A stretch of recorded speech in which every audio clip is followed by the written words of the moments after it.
Bonsoir, mon nom est Co. Je suis une étudiante en quatrième année en génie industriel. Nous sommes en direct des soirées portes ouvertes de l'École polytechnique Montréal. Nous vous invitons justement à venir nous rejoindre ici, au pavillon de la Sonde, jusqu'à 20 heures. Oui, c'est ça, jusqu'à 20 heures. Désolée.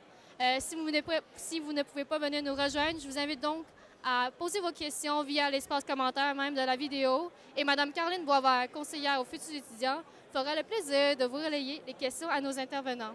Alors, sans plus tarder, j'ai le plaisir de vous accueillir Mme Michèle Semari, coordonnatrice à la vie étudiante, qui va venir nous parler des services et les opportunités offertes à Polytechnique. Alors, bonsoir Michèle, ça va bien? Bonsoir, Co. Oui, ça va bien. Et toi? Oui, merci, c'est gentil. Alors, je vais vous poser la première question. Quels sont les différents services qui existent à Polytechnique ou qui sont d'ailleurs offerts par le service aux étudiants de Polytechnique?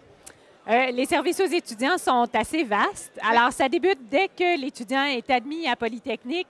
Il peut bénéficier d'informations pour favoriser son accueil et son intégration. Alors, si on pense notamment aux étudiants internationaux, qui représentent 25 de la population étudiante, ils vont commencer à recevoir des infolettes dans lesquelles on va leur donner des renseignements pour la paperasse administrative, si on veut, les documents, les papiers en lien avec l'immigration. Et pour préparer leur arrivée à Poly, ils peuvent s'inscrire aussi à des séances d'accueil et des ateliers et conférences particulières pour favoriser leur intégration. Alors, une fois qu'ils arrivent, on a 2 semaines de préparatifs avant le début des cours, qu'on appelle la rentrée, pour favoriser l'intégration et l'accueil de tous nos nouveaux étudiants. Et là, ça se décline dans toutes sortes d'autres champs d'activité, comme l'aide financière et les bourses, comme du soutien aux associations étudiantes et aux projets étudiants. On peut penser aussi à tout ce qui est le soutien à la réussite, parce que bien sûr, on veut que nos étudiants réussissent leur parcours. Alors, ça peut être par un service de tutorat qui est offert, par des ateliers, des conférences sur les méthodes efficaces d'études, sur la gestion du stress. Il y a aussi la possibilité de rencontrer une conseillère, poser des questions. Et je dirais que ça va même plus loin. Ça va jusqu'à les services conseils en gestion de carrière, où là, l'étudiant peut profiter de services pour préparer son CV, les entrevues et finalement faciliter son intégration au marché du travail. D'accord. Justement, Polytechnique Montréal est reconnue à l'international. Une étudiante québécoise comme moi, est-ce qu'il y aura une opportunité d'aller à l'international? Oui, bien sûr. Il y a plusieurs opportunités pour aller à l'international et elles sont toutes complémentaires. Alors, il y en a plusieurs. D'abord, on peut nommer le programme d'échanges internationaux qui consiste à aller réaliser un trimestre d'études, de 1 ou 2 trimestres d'études à l'étranger.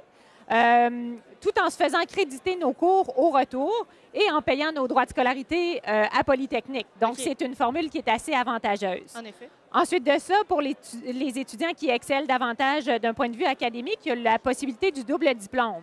Alors, l'étudiant réalise 3 années d'études complètes ici. À la fin de la 3e année, il quitte pour une université partenaire avec Polytechnique pour aller réaliser 2 années d'études là-bas et ça lui donnera un double diplôme, le diplôme d'ingénierie de Polytechnique et le diplôme d'ingénierie de l'université partenaire. Alors, une formule intéressante là aussi. Il y a une possibilité de faire un stage qui serait crédité à l'international et il y a aussi différents projets étudiants auxquels ils peuvent s'inscrire. Alors, on peut penser à PC2, qui est un projet de récupération de matériel informatique. Et dans le fond, cette équipe-là va distribuer le matériel et former les gens des populations locales dans des pays qui en ont besoin pour pouvoir le réutiliser. Il y a un projet comme le CIPO, qui est un projet de coopération internationale de construction. Alors, soit un puits, soit des infrastructures, une école. Et c'est toujours des projets qui sont faits avec les populations locales sur place pour assurer une pérennité de l'initiative. Alors, on a également le chapitre d'Ingénieurs sans frontières à Polytechnique. Et finalement, il y a Polymonde aussi qui est destiné pour l'international où on vise davantage le développement des affaires, découvrir l'aspect de l'ingénierie, mais à l'international. D'accord, merci. Et on sait aussi qu'à Polytechnique, la charge de travail est relativement élevée. Est-ce que c'est possible? Bien justement, c'est pas tout le monde qui peut se permettre de trouver un travail à temps partiel. Est-ce que justement à Polytechnique, on a des sources de financement qui nous aident à réussir à Polytechnique? Oui, certainement. Alors, je dirais qu'il y a 2 grandes familles de ressources. Alors, d'une part, il y a le programme de prêts et bourses du gouvernement du Québec. C'est un système qui est déjà en place quand on est au collégial et qui se poursuit du côté universitaire.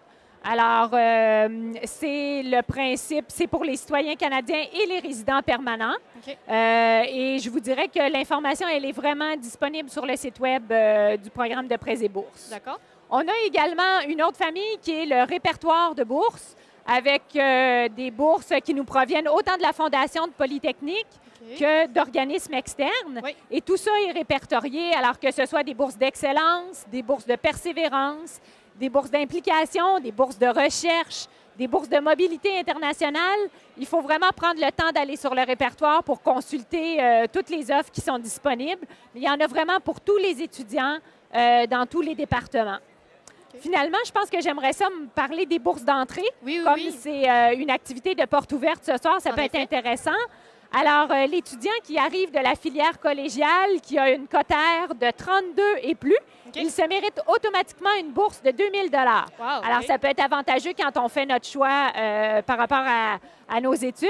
Et c'est un processus qui est automatique. L'étudiant n'a pas besoin, le futur étudiant n'a pas besoin de postuler pour obtenir la bourse. Il va la recevoir automatiquement. Wow, OK. C'est un avantage direct, en effet. Oui. Alors, dernière question, Michel. C'est comme ça qu'on s'est rencontrés d'ailleurs via la vie étudiante de Polytechnique. Est-ce que tu peux nous décrire la vie étudiante à Polytechnique? Oui. Alors là, ben, elle est riche, tu le sais. Oui. Elle est dynamique, Oui. elle est très diversifiée et elle est accessible à tous. Oui. Parce qu'il y en a vraiment pour tous les intérêts. Et finalement, je dirais que c'est reconnu aussi par des programmes de reconnaissance, dont le programme Action Poly. Alors, écoute, il y a peut-être 3 familles OK. que je pourrais décrire. La première, c'est les sociétés techniques. Oui. Alors, qui consiste à bâtir un prototype et à partir en compétition, soit nationale ou internationale, pour aller compétitionner contre d'autres universités qui, eux aussi, ont leur prototype. OK. Alors, on peut penser à Canoë de béton, Mini-Baja, Métis, Oronos. Alors là encore, ça rejoint vraiment les intérêts de tous les départements, tous les génies. Et là, je poursuivrai avec la grande famille des sports. OK. Alors, on est à quelques pas seulement du CEPSOM, qui Oui. est le centre sportif de l'Université de Montréal. Ça permet, il y a une glace, il y a une piscine, il y a des plateaux sportifs. Oui, il y a tout. C'est très varié. Et ils ont aussi une équipe sportive interuniversitaire qui s'appelle les Carabins. Oui. Et on peut faire autant du sport amateur que du sport de compétition dans plusieurs disciplines. Alors, on n'a qu'à penser au soccer, rugby, hockey féminin, ski, natation, etc., etc., etc. Finalement, je terminerai avec le volet des associations, comités et groupes étudiants. Et là, ça rejoint encore là beaucoup de monde. On a des intérêts qui sont plus socioculturels. On peut penser au pub, à des ligues d'improvisation, au journal étudiant, à la radio. Bref, il y en a pour tous les goûts. Ensuite de ça, à l'international, on l'a mentionné tout à l'heure, il y a différentes initiatives possibles. Il y a aussi des comités qui vont offrir du jumelage avec un étudiant international ou favoriser l'accueil et l'intégration de ces derniers. Oui.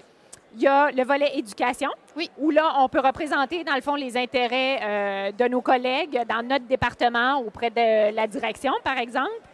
Et finalement, il y a aussi des compétitions en ingénierie qui sont organisées. Si on pense à la compétition québécoise d'ingénierie qui avait lieu à Rimouski la semaine dernière, Oui. où Poly s'est très bien classé. On a plusieurs gagnants, Oui, justement. certainement. Oui. Ensuite de ça, il y avait les Jeux de génie aussi au début du mois de janvier. C'est Polytechnique qui organisait cette compétition-là. Oui. Ça a lieu à Poly aux 4 ans.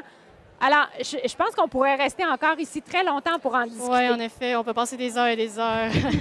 Merci Michel. J'inviterai donc à Mme Caroline Boisvert à venir poser les questions que vous avez posées sur les médias sociaux. Alors, merci, Co. Je vous fais tout de suite part d'une question que Sarah de Rimouski nous a partagée via un courriel écrit à futur@polymtl.ca.